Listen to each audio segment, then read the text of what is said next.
इस जन्माष्टमी पर 100 करोड़ रुपए से अधिक की सिंधिया राजवंश की ज्वेलरी पहनकर सजेंगे राधा कृष्ण, लेकिन इस बार ऑनलाइन ही होंगे दर्शन। यह खबर ग्वालियर से है। यहाँ फूलबाग गोपाल मंदिर में जन्माष्टमी के अवसर पर भगवान राधा कृष्ण का श्रृंगार करीब 100 करोड़ रुपए के अधिक की ज्वेलरी से किया जाएगा।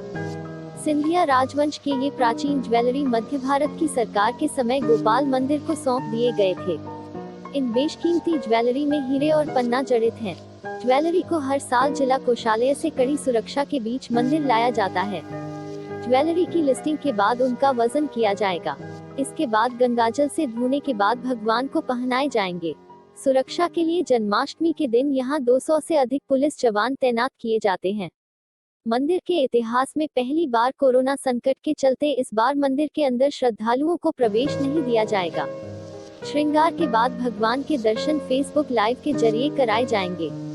निगमायुक्त संदीप मकिन के अनुसार 12 अगस्त को सुबह बैंक के लॉकर से भगवान के गहने निकालकर उनका श्रृंगार किया जाएगा। गहनों की सुरक्षा के लिए पुलिस जवानों की तैनाती तो होगी ही, साथ ही सीसीटीवी कैमरों के जरिए भी इनकी निगरानी की जाएगी। कृष्ण जन्म के बाद रात 12 बजे ही इन जेवरातों को ट्रेजरी खुलवाकर उसमें रखवाया जाएगा और दूसरे दिन सुबह इन्हें दोबारा से बैंक के लॉकर में रखवा दिया जाएगा। 100 करोड़ कीमत के हैं गहने। सिंधिया रियासत द्वारा बनवाए गए इस मंदिर में राधा कृष्ण की प्रतिमाओं के लिए बहुमूल्य रत्नों से जड़ित सोने की जेवरात हैं।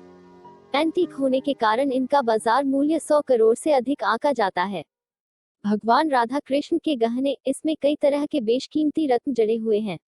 ये है भगवान के गहने। भगवान के जेवरातों में राधा कृष्ण का सफेद मोती वाला पंचकड़ी हार, 7 लड़ी हार जिसमें 62 असली मोती और 55 पन्ने लगे हैं। कृष्ण भगवान सोने के तोड़े तथा सोने का मुकुट, राधा जी का ऐतिहासिक मुकुट जिसमें पुखराज और माणिक जड़ित के साथ बीच में पन्ना लगा है। यह मुकुट लगभग 3 किलो वजन का है। राधा रानी के मुकुट में 16 ग्राम पन्ना रत्न लगे हुए हैं।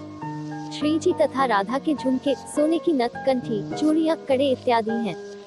भगवान के भोजन के लिए सोने चांदी के प्राचीन बर्तन भी हैं। साथ ही भगवान की समाई, इत्रदान, पिचकारी, भूपदान, चलनी, सांकड़ी, छत्र, मुकुट, गिलास, कटोरी, कुंभकर्णी, निरंजनी आदि भी हैं। भगवान राधा कृष्ण को गहने पहनाए जाने से पहले इन्हें गंगाजल से साफ किया जाता है। आजादी से पहले से चली आ रही है परंपरा। गोपाल मंदिर में स्थापित भगवान राधा कृष्ण की प्रतिमा को इन ज्वेलरी से सुसज्जित करने की परंपरा आजादी के पूर्व से है। उस समय सिंधिया राज परिवार के लोग व रियासत के मंत्री, दरबारी व आम लोग जन्माष्टमी पर दर्शन को आते थे। उस समय भगवान राधा कृष्ण को इन ज्वेलरी से सजाया जाता था। आजादी के बाद मध्य भारत की सरकार बनने के बाद गोपाल मंदिर, उससे जुड़ी संपत्ति जिला प्रशासन व निगम प्रशासन के अधीन हो गई है। नगर निगम ने इन ज्वेलरी को बैंक लॉकर में रखवा दिया। वर्षों तक ये लॉकरों में रखे रहे। इसके बाद साल 2007 में डॉक्टर पवन शर्मा ने निगमायुक्त की कमान संभाली। उन्होंने निगम की संपत्तियों की पड़ताल कराई, उसमें इन ज्वेलरी की जानकारी मिली। उसके बाद तत्कालीन महापौर विवेक शेजवलकर और निगमायुक्त ने गोपाल मंदिर में जन्माष्टमी के दिन भगवान राधा कृष्ण की प्रतिमाओं को इन ज्वेलरी से श्रृंगार कराने की परंपरा शुरू कराई। उसके बाद से तत्कालीन आयुक्त इस परंपरा का पालन कर रहे हैं। फूलबाग स्थित राधा कृष्ण मंदिर को रंग बिरंगी रोशनी से सजाया गया है। हर साल यहाँ जन्माष्टमी पर करीब 2 लाख श्रद्धालु दर्शन के लिए आते थे, लेकिन इस बार भगवान ऑनलाइन दर्शन देंगे। कैमरों से होगी निगरानी। गोपाल मंदिर में आभूषणों की निगरानी के लिए सीसीटीवी कैमरे लगाए जाएंगे। साथ ही भारी संख्या में पुलिस बल तैनात रहेगा। पुलिस सुरक्षा में आएंगे जेवरात। भगवान के जेवरातों को बैंक के लॉकर में रखा जाता है। जन्माष्टमी से पहले यह सभी जेवरात संदूक में बंद कर पुलिस की भारी सुरक्षा में मंदिर तक पहुंचाए जाते हैं।